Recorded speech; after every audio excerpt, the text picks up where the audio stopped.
Você chegou na área de educação e como foi esse contato que você teve, como é que era ele? Certo. Eu dei uma volta para chegar nesse universo, né, da educação novamente. Minha mãe é Ana Maria Saúl, professora Ana Maria Saúl, professora da PUC de São Paulo, e que sempre trabalhou na área, né, tem uma presença importante, né, uma inserção importante em nível nacional. Mas isso realmente não ficou muito forte para mim, assim, em termos de opção de carreira na juventude, né? Então, minha primeira opção foi pela computação, né? Isso estava emergindo no Brasil, né? Com muitos encantos, muitos elementos sedutores, né? Em termos salariais, propostas, né? Então, acabei me enveredando por aí. Mas realmente esse ambiente não me fez nada contente, né? Um ambiente muito competitivo, né, muitas questões, né, de assédio moral, né? Um ambiente realmente bem difícil, né, de trabalho. E por conta disso, né, até para aliviar um pouco a tensão, eu fui fazer teatro e daí no teatro eu fui me reencontrando, né, com uma série de autores, né, mais críticos e, né, com uma literatura diversificada e tal. Fui me apaixonando até o dia em que tive condições de falar não para a empresa e trabalhar só com teatro. E no teatro eu fiquei 10 anos num grupo que chamava Arte Tangível, um grupo profissional, e que fazia um teatro muito voltado assim para temas educacionais, para questões sociais, né? Então a gente circulava com peças pela periferia de São Paulo, nos céus, né? Discutia com a comunidade, tinha uma pegada assim mais off, né? Então com atores que não tinha nenhum ator conhecido, nada disso.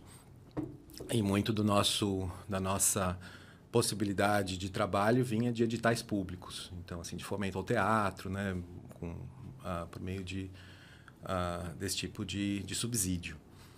E por conta do trabalho nas escolas, eu fui sentindo necessidade de melhorar a minha formação, porque afinal de contas discutia com os professores, com os educandos, né, e também para preparar os roteiros, para ajudar na construção das peças, né. A gente queria montar um espetáculo sobre a obra do Paulo Freire também, que foi nos interessando. Evidentemente que tinha aí já, nesse momento, né, uma nova influência da Ana nisso tudo, né, que a gente conversava, e a própria estrutura da companhia, a gente queria que respondesse aos princípios freirianos, né, da forma de gerir o grupo, de gerir as relações, né, dos objetivos. E nisso, né, foi despertando a minha curiosidade por aí. Estava te contando, Eneida, que no fundo, quando eu fui buscar a formação, as minhas primeiras hipóteses foram assim: vou fazer mestrado em teatro. Isso eu conto para os orientandos, né, principalmente para quem está querendo ingressar na pós-graduação, que daí eu fui lá apresentar os projetos na ECA, da USP, e eles falavam assim: não, seu projeto não é de teatro, seu projeto é de educação. Eu ficava indignado, como assim? Né? E voltei, me apresentei projeto lá 2 anos, não fui aceito.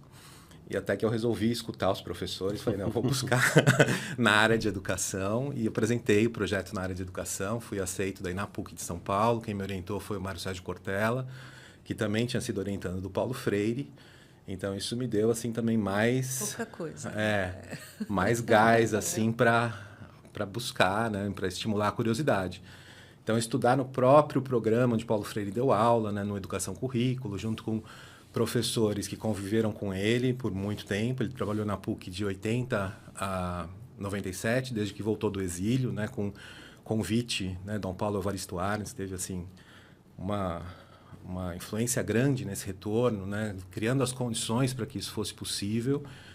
E desde que ele retorna do exílio, a PUC fazia uma coisa que eu acho que a gente faz na Unisantos e que talvez na Unisantos seja um dos últimos lugares onde se faz isso, que é dar aula junto.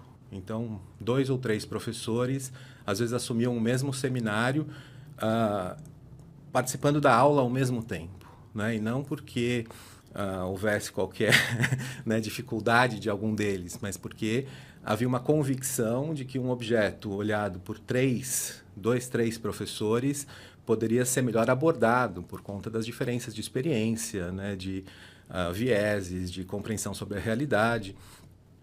E nessa época, a dupla, vamos dizer assim, do Paulo Freire nos seminários era a Ana. Então, ela lecionou com ele de 80 a 97, dividiram a sala de aula.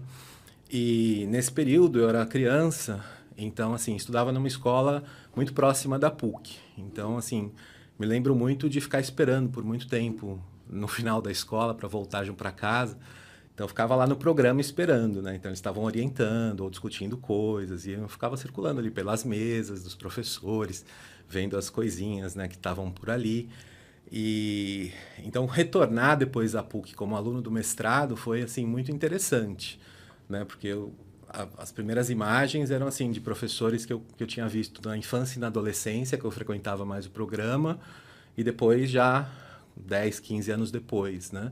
Então já estavam mais velhos, estavam com uma outra, né, com outras identidades, o programa tinha se reconfigurado, né? Quer dizer, a PUC, a sala tinha ficado um pouco menor, porque teve que dar espaço para outros programas no mesmo corredor.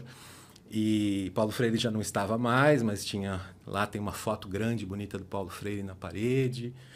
E foi muito interessante retomar o contato com os professores e algumas dessas memórias, né? Quer dizer, me lembro, assim, estava contando a vocês, né? Paulo Freire, evidentemente, na época em que era criança, adolescente, eu não tinha ideia de quem era essa figura, do ponto de vista da sua importância para a educação no mundo, no Brasil, né? Da sua importância política, né? Da sua teorização. Mas via que, claro, notava que quando ele estava no programa ou andava pelos corredores, era sempre muito procurado e buscado, então sempre alguém parava, e nisso todo mundo parava junto, porque ele fazia questão de atender todo mundo, no corredor, na rampa, nas rampas da PUC, tem as rampas para chegar do quarto andar, onde ficava o programa até o térreo, e daí a Ana, que descia com as rampas com ele, parava também, e eu falava, ai, por que a gente não vai embora logo? Então, tinha muito isso, mas era alguém que atendia, assim, quando eu chegava, as crianças também, eu era criança, chegava para cumprimentar, sempre me tratou com a maior delicadeza, era um homem muito afetuoso, né, assim, muito atento às crianças, né, assim, atento a todas as pessoas, que buscava ouvir, né, com muito interesse. Então, se perguntava alguma coisa, como vai a escola, como vai, né, a vida em casa, quais são os seus gostos, né, quais são, né, sempre lembrava coisas também que a gente falava, ele retomava em outras conversas, né? Então, por exemplo, sempre gostei de comer camarão. Então, assim, era um assunto. Então, quando ia à casa dele ou em algum lugar, olha, Alexandre, então vai ter camarão hoje. Então, que sabia que eu gostava, sabe? Assim, não precisava desse detalhe, mas era alguém que buscava, né, agradar e estabelecer vínculos mesmo com as pessoas mais, né, de diferentes idades, diferentes culturas, né? Me lembro muito também de algumas passagens dele com meu pai, por exemplo. Meu pai era alguém totalmente de fora da área da educação, né? Um homem também mais simples, comerciante, mas que assim não tinha o ensino fundamental completo.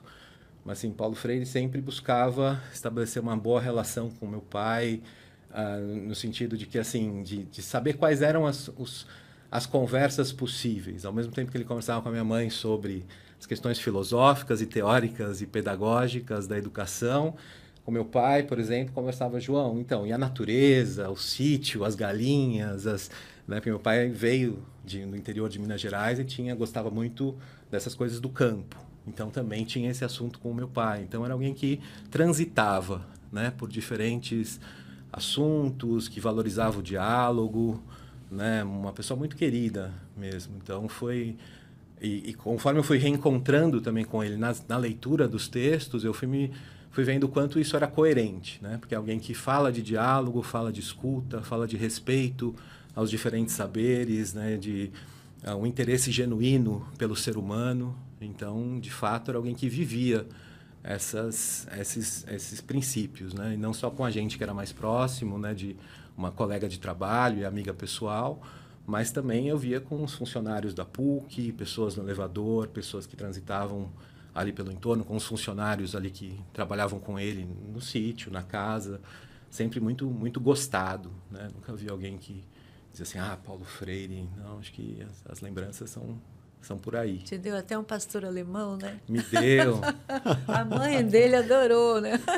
Essa história é engraçada, porque Paulo Freire tinha um casal de pastores alemães lindos, assim, né? Então, que a gente via, assim, de uma janela, ficavam num quintal, e uma janela na casa dele tinha umas árvores, uma casa no Sumaré, e ele tinha um canil. Inclusive, eram uns cachorros que ele ganhou, que tinham vindo do Recife. Tinha, assim, lindíssimos. E claro, né, quando eu fui lá e vi os cachorros, fiquei super animado, né? Fiz 1000 perguntas para ele, porque eu sempre gostei muito de bichos. E ele também. E daí os cachorros iam ter uma ninhada, e daí ele falou assim, Alexandre, você gostaria de ter um cachorrinho, né? Posso, né? Daí eu falei, claro, muito, quero muito. Criança, imagina. O cachorro. Minha mãe ficou desesperada. Ela falou assim, esses cachorros não vão caber em casa, né? Imagina um pastor alemão. Mas aí aquela coisa de criança, mãe, o cachorro, vamos e tal. Era casa ou apartamento? Era casa. Era casa onde a gente morava. E daí a gente foi buscar, levamos, né, na época que nasceu uma caixinha de papelão assim, imagina, depois teve que abrir a caixa no banco, porque o filhote do pastor alemão já é grande.